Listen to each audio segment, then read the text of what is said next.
روایت میں آپ کے سامنے پیش کرتا ہوں. شعبان کی عظمت کیا ہے سنیے. اس میں جو روایت ہے تفسیر ساوی میں فرماتے ہیں کہ رسول کریم صلی اللہ علیہ وسلم 13 شعبان کی رات کو کھڑے ہوئے. اور یہ مہینہ اسی لیے زیادہ افضل بھی ہے کہ یہ مہینہ میرے مصطفیٰ کا مہینہ ہے. اور یہ سرکار غوث پاک رضی اللہ تعالیٰ عنہ کا فرمان غنیت الطالبین میں ہے کہ شعبان کا مہینہ رسول اللہ کا مہینہ ہے, کثرت سے اس میں اپنے رسول کو یاد کرو. اب میں آپ کو بتا رہا ہوں جو روایت تفسیر الساوی میں ہے, 13ویں شعبان کو نبی پاک صلی اللہ علیہ وسلم رات میں کھڑے ہوئے اور کیا کیا توجہ. آج لوگ دلیل پوچھ رہے ہیں اپنے نبی کو یاد کرنے کے لیے.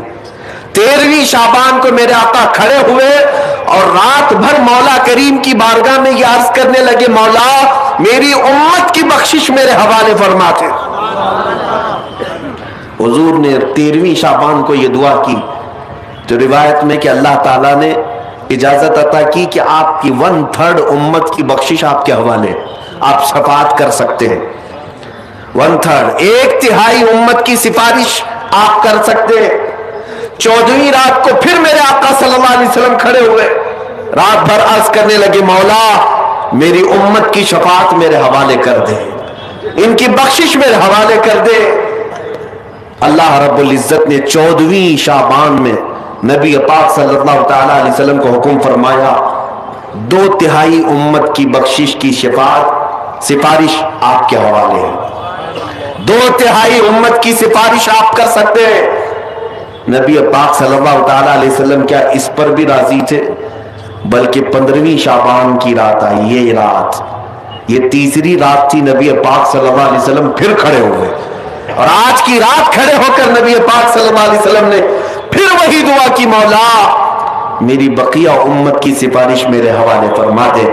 آج کی رات رب ذوالجلال نے اپنی رحمت کے پورے دروازے کھول دیے اور ارشاد فرمایا, اے محبوب آپ کی پوری امت کی سفارش آپ کے حوالے ہے, سوائے اس مشرک کے, سوائے اس کافر کے جو آپ سے منہ پھیر کر بھاگتا ہے, اس کی سفارش آپ کے حوالے نہیں. اس کا حساب تو اللہ قیامت کے دن خدا لے گا.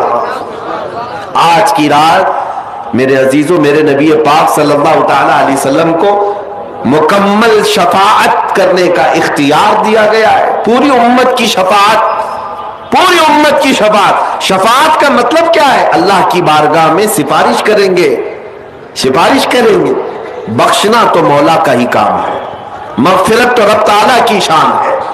اب سنیے, حضرت عبداللہ ابن عباس رضی اللہ تعالیٰ عنہ سے منقول جو حدیث میں نے آپ کو بتائی, 5 راتیں جو دعاؤں کی قبولیت کی ہیں, اسی طرح آپ سے ایک اور روایت ہے. آپ نے فرمایا کہ آج کی رات اللہ تبارک و تعالی اتنے لوگوں کو معاف فرماتا ہے, یہ ترمذی کی حدیث ہے, اتنے لوگوں کو معاف فرماتا ہے کہ بنو کلب ایک قبیلہ تھا جس کی بکریوں کے بال ہیں, اتنے لوگوں کو اللہ جہنم سے آزاد فرماتا ہے. یہ ساری حدیثیں پڑھنا چاہیں تو کتابوں میں موجود ہیں. میں آپ کو صرف چکھا رہا ہوں اس لیے کہ آپ بھی یاد نہیں رکھیں گے. الحمدللہ یہاں پر سنیوں کا مجمع ہے اور اکثر ہمارا معمول یہی ہے, ہمارا تو معمول یہی ہے. بہت سارے لوگ, ہم اپنوں میں یہ نہیں کہتے کہ جو لوگ یہ کہتے ہیں میلاد کہاں سے ثابت ہے, شب برات کہاں سے ثابت ہے, شب قدر کہاں سے ثابت ہے, تو ہم تو صرف پہلے لفظوں میں صرف اتنا ہی کہتے ہیں یہ تو صرف سنیوں کی قسمت سے ثابت ہے, یہ ہماری قسمت میں لکھا ہوا ہے, یہ ہماری قسمت میں لکھا ہوا ہے کہ اللہ تبارک و تعالیٰ یہ موقع عطا فرماتا ہے گاہے بگاہے اور بندے اس کو یاد کر لیتے ہیں. عزیزان گرامی اوقات, اور ایک حدیث, کیا قبرستان جانا چاہیے نہیں جانا چاہیے, اس پر بھی بڑے اعتراضات ہیں. خزانۃ الروایات بحوالہ فتاوی رضویہ شریف اعلیٰ حضرت نے بھی نقل فرمایا کہ آج کی رات روحیں تمہارے گھروں میں آتی ہیں, قبروں پر جتنے بھی